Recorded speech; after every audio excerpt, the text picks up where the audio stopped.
Hello students, I just want to go over with you what I sent home in your kits, in your art kits for the next, 10 weeks. Some of this won't last 10 weeks, but I'm going to talk to you about that too. First of all, you got a set of 10 colored pencils, okay? Might have been the same ones you've been using here in the classroom that have your name on them. If you were running low, I might have given you a brand new box in your kit. You also have a set of washable markers, okay? 10 washable markers. I gave you a set of watercolors, a pair of scissors, okay? Pair of scissors, a pink eraser, a glue stick, 2 number 2 pencils,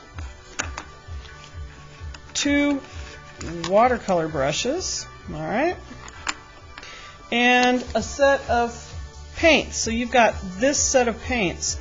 Now, I'm going to go over the supports in just a minute, but I want to talk to you about these paints. When you run out of paint, don't throw these cups away. Bring them back to me and I will refill them.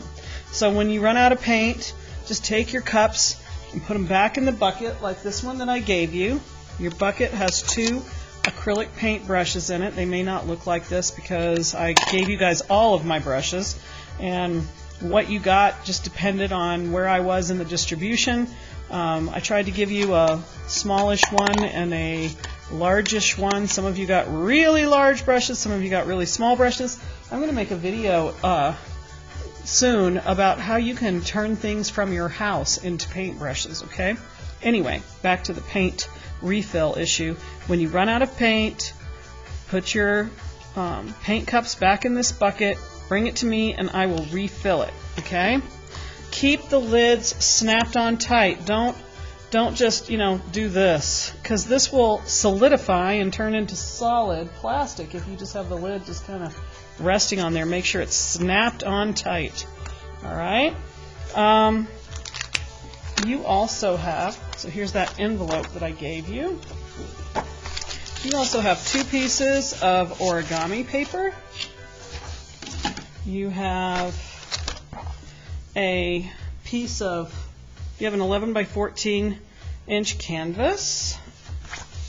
You have, if you're in high school, you got an 11 by 14 and an 8 by 10. If you are in middle school, you only got an 8 by 10. Okay? You also are getting 2 pieces of heavy-duty watercolor paper, and you're also getting 10 pieces of drawing paper. So that is what is in your kit. Now, in the email I sent you, I told you please don't use any of the art supplies until you have gotten instructions from me, with the exception of these. You can use these to work in your visual journal if you want to. But if you start using the paint and all this other stuff, you're going to run out of supplies before we get to your art projects that I had these in mind for. So please don't dip into this other stuff until you get an assignment that tells you what you need for that project, okay? All right, if you have questions about your art kit, be sure to email me or call me. And that's it for the art kit. Don't throw your cups away, okay? All right, see you in the next video.